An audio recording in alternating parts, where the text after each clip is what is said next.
This is VOA News. Via remote, I'm Diane Roberts. The World Health Organization warns the global coronavirus pandemic is accelerating.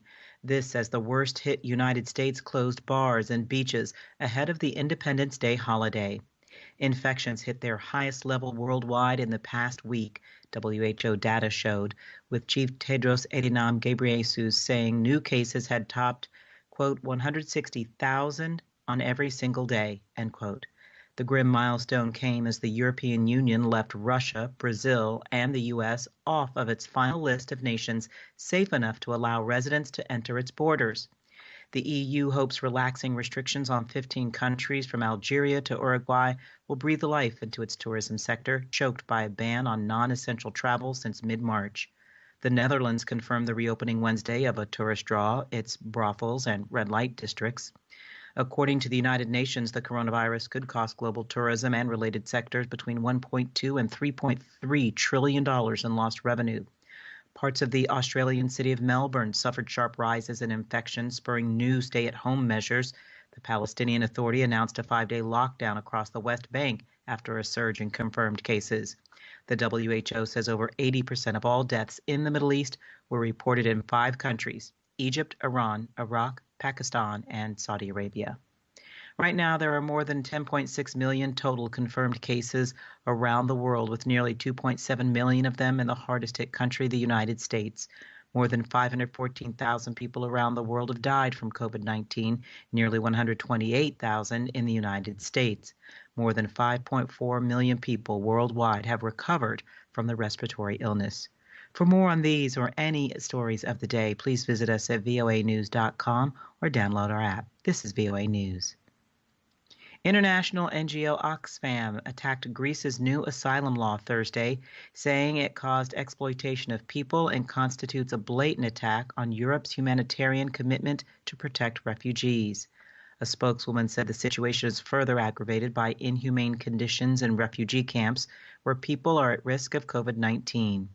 Conservative Prime Minister came to power a year ago with the objective of reducing the number of migrants and refugees arriving in Greece, the main gateway for asylum seekers into Europe, in 2019. The government tightened its policy by speeding up asylum procedures and reducing migrants' access to health services or legal aid. More than 33,000 asylum seekers live in squalid camps on 5 islands in the Aegean Sea, which were built to house a total of only 5,400 people. U.S. President Donald Trump said Wednesday he was never told about intelligence reports alleging Russia paid Taliban militants to kill U.S. soldiers in Afghanistan because many intelligence officials did not think Moscow paid such bounties.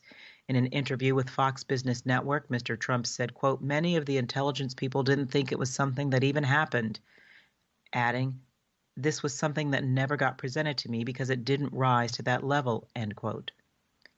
Air safety regulators successfully completed 3 days of flight tests on the Boeing 737 MAX, a key step in re-certifying the plane. That's according to U.S. officials Wednesday.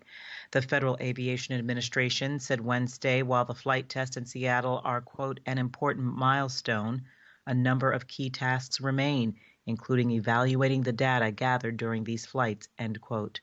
The MAX has been grounded worldwide since March 13, 2019, following an Ethiopian Airlines crash that killed 157 people. The catastrophe came just a few months after a Lion Air MAX crash that killed 189 people.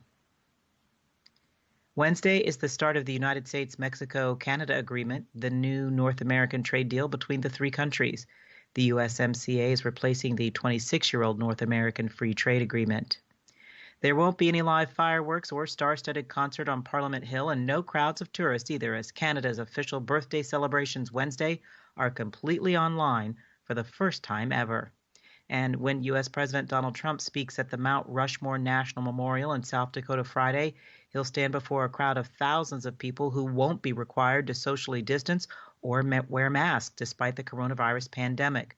The first fireworks show there in years will feature a patriotic display at a monument known as the Shrine of Democracy. It has sparked controversy and concern, with public health experts saying the lack of social distancing could lead to a surge in the disease.